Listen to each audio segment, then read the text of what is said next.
राजनीतिक दल। आज हम राजनीतिक दलों के बारे में जानेंगे। राजनीतिक दल क्या हैं और उनका कार्य क्या है, राजनीतिक दल किसे कहते हैं, या राजनीतिक दल में दो तरह के दल होता है, एक राष्ट्रीय लेवल का, एक प्रांतीय या क्षेत्रीय लेवल का। तो राष्ट्रीय दल कैसे बनता है, या राष्ट्रीय पार्टी कैसे बनती है, या क्षेत्रीय पार्टी या प्रांतीय पार्टी कैसे बनते हैं, या इसके मानक क्या हैं, किस आधार पर इन्हें हम राष्ट्रीय पार्टी या क्षेत्रीय पार्टी कह सकते हैं, या राष्ट्रीय दल या क्षेत्रीय दल कह सकते हैं। भारत में कितने राष्ट्रीय पार्टियां हैं या कितने क्षेत्रीय पार्टियां हैं, इन सब के बारे में हम जानकारी लेंगे। तो पहले चलते हैं राजनीतिक दल के बारे में जानते हैं। राजनीतिक दल होता क्या है। तो राजनीतिक दल से यह है कि राजनीतिक दल लोगों का एक ऐसा संगठित समूह होता है जो चुनाव लड़ने एवं सरकार में सत्ता स्थापित करने के उद्देश्य से कार्य करता है। राजनीतिक दल लोगों का एक ऐसा संगठित समूह होता है जो चुनाव लड़ने तथा सरकार में राजनीतिक सत्ता स्थापित करने के उद्देश्य से कार्य करता है। ऐसे दल को हम राजनीतिक दल कहेंगे।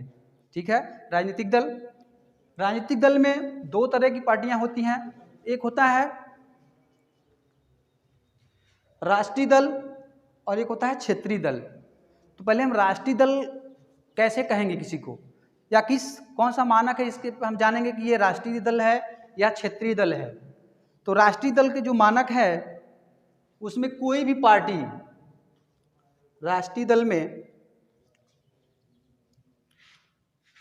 लोकसभा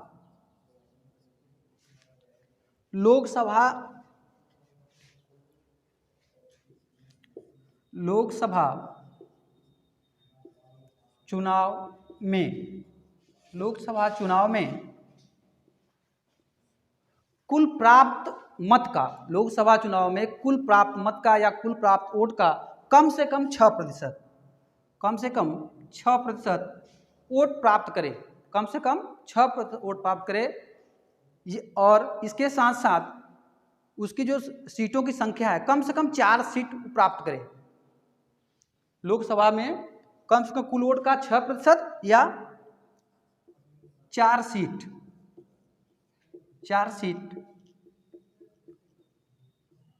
प्राप्त करे।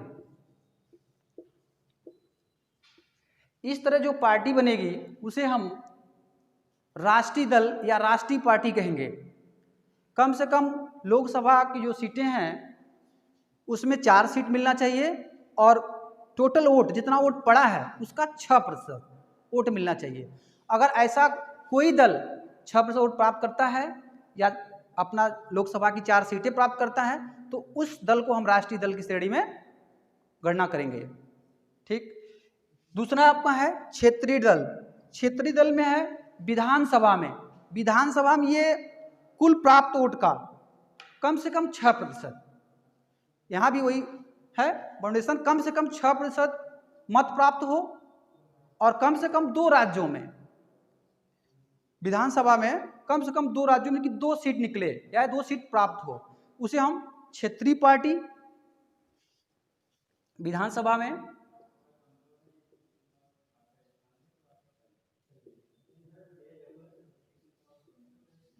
में 6%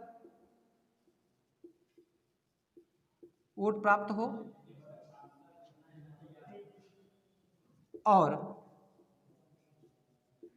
कम से कम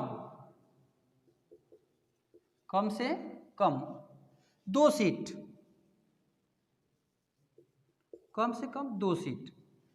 अगर प्राप्त करती तो ये दल क्षेत्रीय पार्टी के रूप में या प्रांतीय पार्टी के रूप में जानी जाएगी।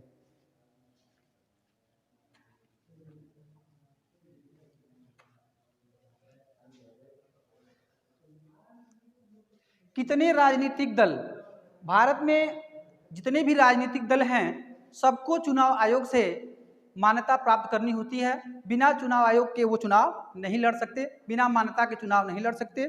वैसे देखा जाए तो भारतवर्ष में 750 राजनीतिक दल हैं। राजनीतिक दल हैं कितने? 750 राजनीतिक दल हैं। ठीक। लेकिन ये सारे राजनीतिक दल पूरे देश में नहीं हैं, कुछ क्षेत्रीय पार्टियां हैं या प्रांतीय पार्टियां हैं और कुछ राष्ट्रीय पार्टियां हैं। तो राष्ट्रीय लेवल की जो अगर हम दल की बात करें तो राष्ट्रीय लेवल की 7 पार्टियां हैं। 7 पार्टी जो हैं वो राष्ट्रीय स्तर की पार्टियां हैं। बाकी जितनी भी पार्टियां हैं सब प्रांतीय और क्षेत्रीय पार्टियां हैं, जो किसी छोटे से क्षेत्र में या किसी प्रांत में बस सिमट के रह गई है। अब बात यह है कि राजनीतिक दल में जो बड़ी पार्टियां हैं वे देश के विकास में, समाज के विकास में उनकी भूमिका महत्वपूर्ण होती है। और चुनाव आयोग द्वारा हर पार्टी को एक चुनाव चिन्ह दिया जाता है, जिससे पार्टी का जो मुखिया होता है, पार्टी का जो लीडर होता है, वो अपने उम्मीदवार को अपने चुनाव चिन्ह के साथ मैदान में उतार सकता है। उसके अलावा कोई दूसरा व्यक्ति या दूसरी पार्टी के उसकी चुनाव चिन्ह से नहीं लड़ सकते। जो लड़ेगा वो उनके आदेशानुसार और उनके चुनाव चिन्ह द्वारा ही लड़ेगा। जैसे हम एक पार्टी को ले लेते हैं,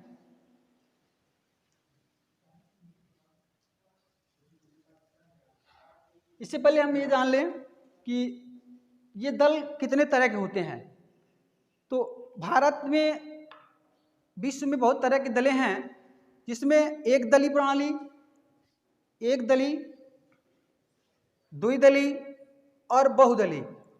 पूरे विश्व में 3 तरह के दल हैं, एक दलीय, द्विदलीय और बहुदलीय।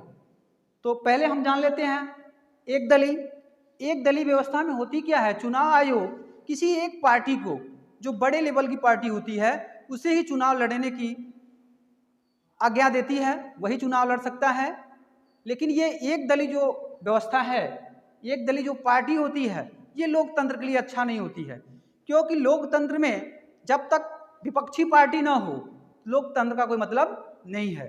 लोकतंत्र में कम से कम 2 पार्टियां होना चाहिए। लेकिन विश्व के कुछ ऐसे देश हैं जहां पे एक दलीय व्यवस्था है। एक दलीय व्यवस्था में होता क्या है, एक ही पार्टी होती है और एक ही पार्टी को पूरे वोटरों को या पूरे नागरिक को वोट देना पड़ता है, जिससे लोकतंत्र का सही मायने में उपयोग नहीं हो पाता। एक दलीय जो व्यवस्था है भारत में नहीं है, ये व्यवस्था चीन में है। चीन में एक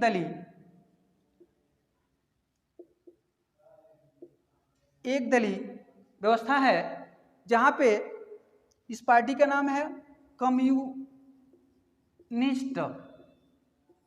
पार्टी। चीन में एक पार्टी है कम्युनिस्ट पार्टी, जो एक दलीय व्यवस्था है और चुनाव आयोग सिर्फ इन्हें ही चुनाव लड़ने की अनुमति देती है। दूसरी कोई पार्टी चुनाव नहीं लड़ सकती, या लड़ भी सकती है उसका कोई मायने नहीं है। तो इस तरह आप जान लिए कि एक दलीय व्यवस्था क्या है और यह व्यवस्था कहाँ चलती है। तो ये एक दलीय व्यवस्था सिर्फ एक पार्टी होती है, जो चुनाव आयोग द्वारा परमिशन प्राप्त होती है या मान्यता प्राप्त होती है, वह चुनाव लड़ सकती है। और यह जो होती है सिर्फ आपके चीन जैसे देश में है। दूसरा हम देखते हैं द्विदलीय व्यवस्था। द्विदलीय व्यवस्था में क्या होता है, और भी पार्टियां होती हैं, 2 दल के अलावा और भी पार्टियां होती हैं, लेकिन वो छोटे पैमाने पर होती हैं। इसमें 2 पार्टियां ऐसी हैं जिनकी मेन भूमिका होती है, यानी कहने का मतलब ये है कि बड़े पैमाने पर होती है, पूरे देश में व्याप्त होती हैं और उनका देश के विकास में, निर्माण में, संविधान में या कानून बनाने में या जनता के विकास में, सहयोग में उनका योगदान होता है। तो द्विदलीय जो व्यवस्था होती है ये देश के, विश्व के कुछ देशों में पाई जाती है। तो द्विदलीय व्यवस्था वाला जो देश की हम बात करें तो द्विदलीय व्यवस्था का जो देश है आपका अमेरिका है और ब्रिटेन है। अमेरिका और ब्रिटेन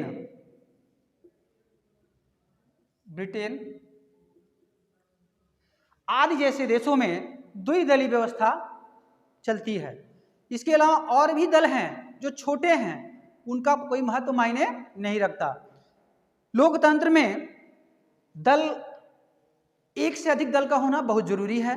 अगर एक से अधिक दल नहीं है, विपक्षी पार्टियां नहीं हैं, तो जो पार्टी या जो दल सत्ता में आएगी, पूर्ण बहुमत प्राप्त करेगी और सरकार बनाएगी, वे अपने मनमाने ढंग से कार्य को करेगी, उस पर कोई हस्तक्षेप करने वाला पार्टी नहीं रहेगा। इसलिए लोकतंत्र में विपक्षी पार्टियों का होना बहुत जरूरी है, जो सत्तारूढ़ पार्टी की गलत नीतियों का, गलत नियमों का या गलत कार्यों का विरोध करती हैं, हड़ताल द्वारा, धरना द्वारा, प्रदर्शन द्वारा, भाषण द्वारा, इस तरह तमाम तरीकों से इनका विरोध किया जाता है तथा इनकी जो गलत प्रचार है, गलत नीतियाँ जनता तक पहुंचाई जाती है कि ये पार्टी सही कर रही है या गलत कर रही है।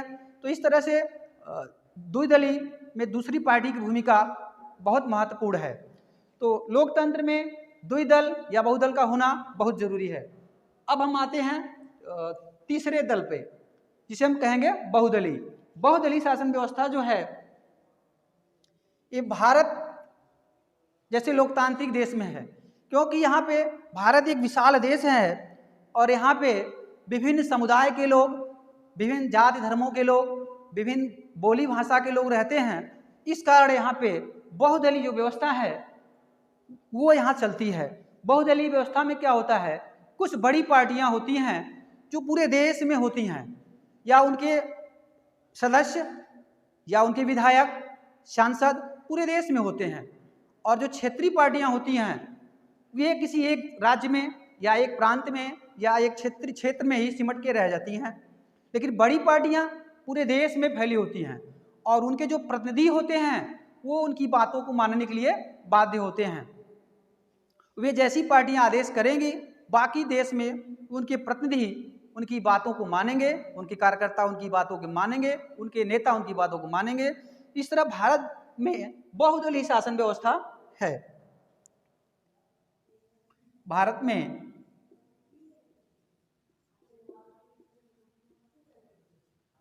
बहुदलीय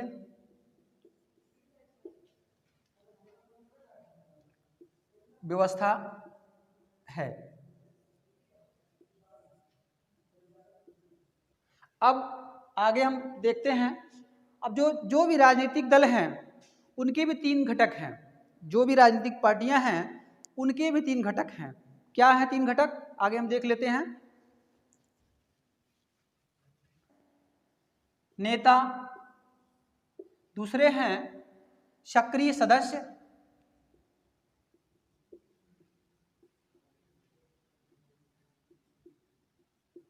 और तीसरे हैं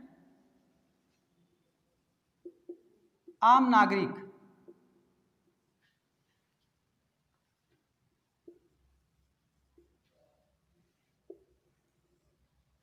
ये जो हैं जनता तक पार्टी की कार्यों का, पार्टी की नीतियों का, ये सब सारी चीज़ें जनता तक पहुंचाने का कार्य करते हैं।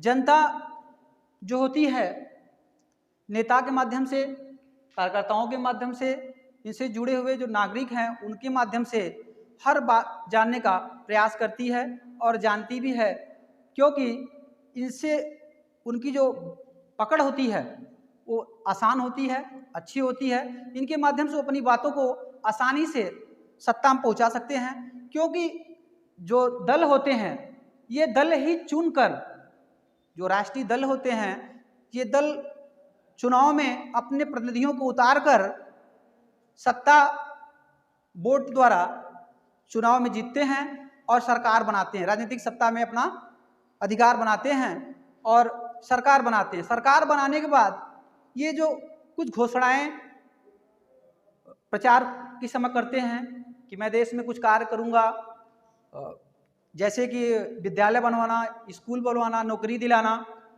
ये समाज को उन कार्यों को घोषणा में, जो अपने घोषणा पत्र में बोले रहते हैं या कहते हैं, उन्हें पूरा करने का कार्य करते हैं।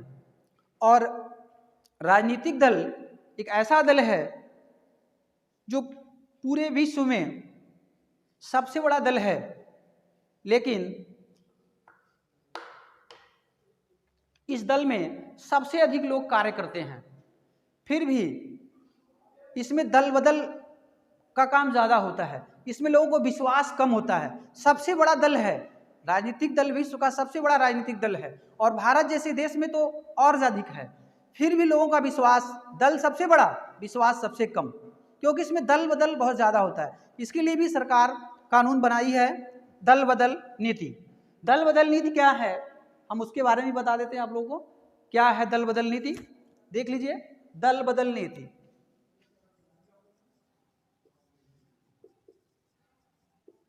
दल बदल नीति, दल बदल नीति में होता क्या है, कोई भी विधायक या सांसद, लोकसभा हो चाहे विधानसभा हो, अगर वो जीतने के बाद कुछ दिन के बाद अपनी जिस मूल पार्टी में है वो पार्टी छोड़कर किसी अन्य पार्टी में जाना चाहता है या चला जाता है, तो दल बदल नीति के अंतर्गत उसकी जो सीट है वो रिक्त कर दी जाती है। पहले ऐसी व्यवस्था नहीं थी। 1998 से ये व्यवस्था लागू कर दी गई कि अगर कोई भी नेता अपनी मूल पार्टी से, यानी जिस पार्टी से वो जीता हुआ है, उस पार्टी की छोड़कर किसी दूसरे दल में शामिल हो जाता है तो उसका वो पद रिक्त माना जाएगा। ये व्यवस्था इसलिए लागू की गई कि लोग एक पार्टी छोड़ के दूसरी पार्टी या तीसरी पार्टी में न जाएं। इसी को हम कहते हैं दल बदल नीति। यह व्यवस्था 1998 से लागू की गई, 1998 से लागू की गई दल बदल नीति। अब आगे हम देखते हैं राजनीतिक दल। राजनीतिक दल के बारे में देखते हैं। भारत में 7 राजनीतिक दल हैं। कौन कौन से राजनीतिक दल हैं उनके बारे में हम पढ़ेंगे। पहला उसमें आपका आ जाता है भारतीय जनता पार्टी। पहला जो राष्ट्रीय पार्टी है आपका, पहली जो राष्ट्रीय पार्टी है,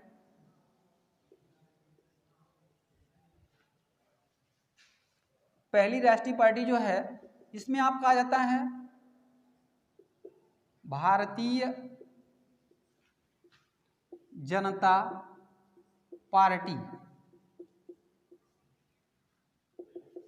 वर्तमान में यह पार्टी सत्ता में है, पूर्ण बहुमत में है, और यह पार्टी का गठन 1951 में हुआ। इसका पहले नाम भारतीय जनता पार्टी नहीं था। हाँ, भारत में 7 बड़ी पार्टियां हैं या राष्ट्रीय लेवल की पार्टियां हैं। इन 7 पार्टी के बारे में हम बारी बारी से जानेंगे। पहली पार्टी हम बता रहे थे कि पहला जो आज की डेट में कोई बड़ी पार्टी है तो भारतीय जनता पार्टी। भारतीय जनता पार्टी का पहले नाम था जनसंघ। ये पहले जनसंघ के नाम से पार्टी जानी जाती थी।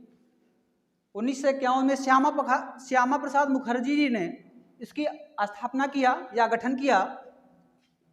श्यामा प्रसाद मुखर्जी,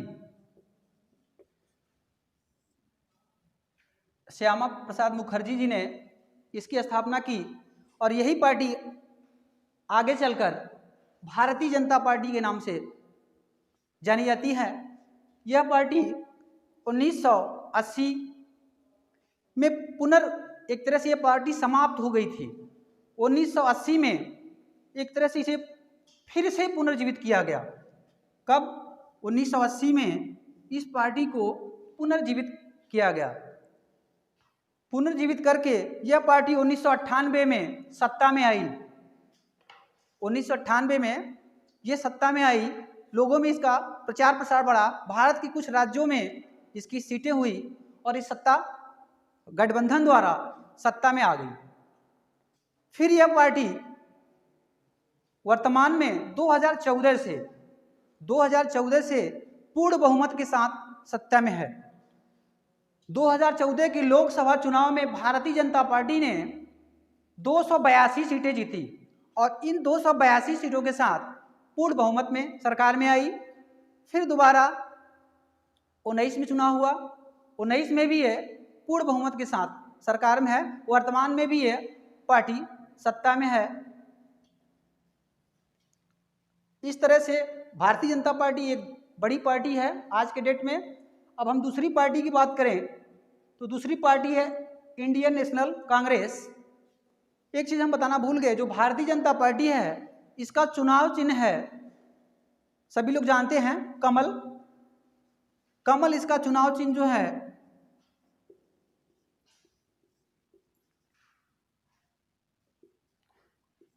इसका चुनाव चिन्ह जो है कमल है।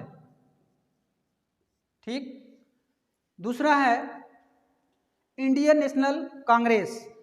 इंडियन नेशनल कांग्रेस को ज़्यादा चर्चा की दृष्टि से देखें तो सब लोग कांग्रेस ही कहते हैं, लेकिन इसका पूरा नाम है इंडियन नेशनल कांग्रेस, लेकिन इसे कांग्रेस के नाम से ही जाना जाता है। यह पार्टी सबसे पुरानी पार्टी में से है। इसकी स्थापना सन 1885 में ए.ओ. ह्यूम द्वारा किया गया। सन 1885 में इसकी स्थापना की गई और यह पार्टी उस समय देश में स्वतंत्र नहीं था, देश दूसरे अंग्रेजों का शासन था, लेकिन इसकी स्थापना उसी समय हो चुकी थी। आज़ादी के बाद यह इंडियन नेशनल कांग्रेस या कहें तो कांग्रेस का भूमिका महत्वपूर्ण होता है। आज़ादी के बाद यह पार्टी लगभग 71 तक, सन 1971 तक लगातार सत्ता में बनी रही। आज़ादी के बाद यह पार्टी 1971 तक लगातार सत्ता में बनी रही। इसके बाद बीच में इसका कुछ जनाधार कम हो जाता है, ये पार्टी धीरे धीरे नीचे आती है, घटने लगती है, लेकिन पुनः 1980 से 1989 तक फिर ये सत्ता हासिल कर लेती है, इसका जनाधार बढ़ता है और ये पुनः 80 से 89 तक पुनः सत्ता में आ जाती है।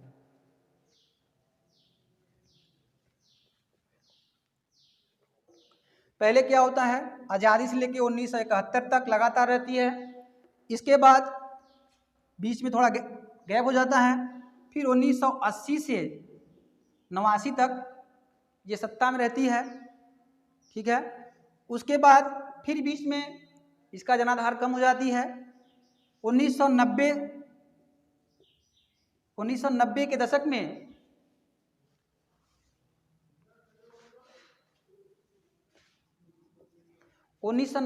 में यह पार्टी फिर सत्ता में आ जाती है। इस समय वर्तमान में ये दूसरी सबसे बड़ी पार्टी है, लेकिन इसका जनाधार कम है और नंबर 1 पे अगर देखें तो इसमें भारतीय जनता पार्टी है। तो इस तरह हम भारतीय जनता पार्टी को जाने। भारतीय जनता पार्टी श्यामा प्रसाद मुखर्जी द्वारा गठित पार्टी है, जिसे पहले जनतंत्र के नाम से जानते थे। दूसरा आपका हो गया इंडियन नेशनल कांग्रेस, जिसे हम 1885 में ए.ओ. ह्यूम द्वारा स्थापित किया गया। पहले इसका आज़ादी से पहले इसका बहुत मायने नहीं था, लेकिन आज़ादी के बाद पंडित जवाहरलाल नेहरू या और जो कांग्रेसी थे, इनके साथ चलकर ये पार्टी 71 तक लगातार सत्ता में रही। देश के लिए बहुत सारे काम किए, कल कारखाने, फैक्ट्री, उद्योग, तमाम खाने पीने की व्यवस्था, फैक्ट्री, रोजगार, तमाम चीज़ें उपलब्ध कराई। फिर ये इसका जनाधार कम हो जाता है, फिर 1980 से 89 तक फिर सत्ता में आती है, बीच में फिर इसका जनाधार कम हो जाता है और फिर 1990 से के दशक में, यानी 1990 से आप 2000 मान लीजिए, दशक में ये फिर सत्ता में बनी रहती है। इसके बाद हम अब देखते हैं ऑल इंडिया तृणमूल कांग्रेस। ये तीसरी बड़ी पार्टी है, ऑल इंडिया तृणमूल कांग्रेस। यह पार्टी जो है 1998 में इसका गठन किया गया। 1998 में इस पार्टी का गठन किया गया और इस पार्टी का गठन ममता बनर्जी द्वारा किया गया। यह party Paschim Bengal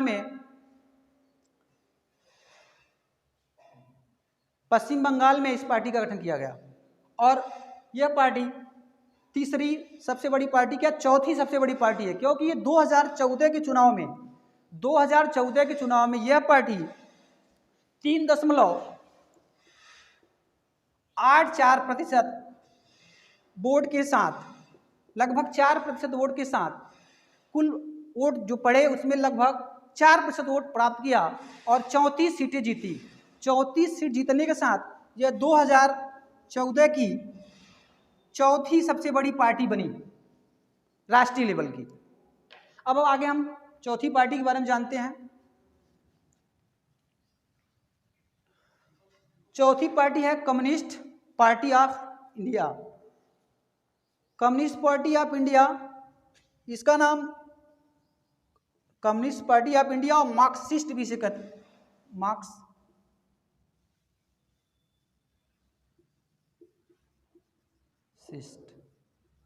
communist party of India Marxist, ये देश की चौथी राष्ट्रीय पार्टी है आपकी। इसका गठन 1999 में किया गया। कितने में? 1999 में। इसके बाद आपकी आ जाती है पश्चिमी पार्टी। पश्चिमी पार्टी, हाँ, इसमें हमने कांग्रेस का चुनाव चिन्ह जो है वो है हाथ का पंजा, सभी लोग जानते हैं, एक बार फिर से देख लीजिए। कांग्रेस का हाथ का पंजा, ऑल इंडिया तृणमूल का है घास और फूल, कम्युनिस्ट पार्टी का है हंसिया और हथौड़ा, और जो पांचवी पार्टी की हम बात कर रहे हैं कम्युनिस्ट पार्टी ऑफ इंडिया, इसका है गेहूं का बाल और हंसिया। यह पार्टी 1925 में स्थापित की गई और यह भी देश की 5वें नंबर की बड़ी पार्टी है। ये भारत के जो दक्षिण भारत के राज्य हैं उन राज्यों में इस पार्टी का अच्छा खासा जनाधार है। अब हम देखते हैं बहुजन समाजवादी पार्टी। बहुजन समाजवादी जो पार्टी है ये कांशीराम द्वारा गठित पार्टी है। इस पार्टी की स्थापना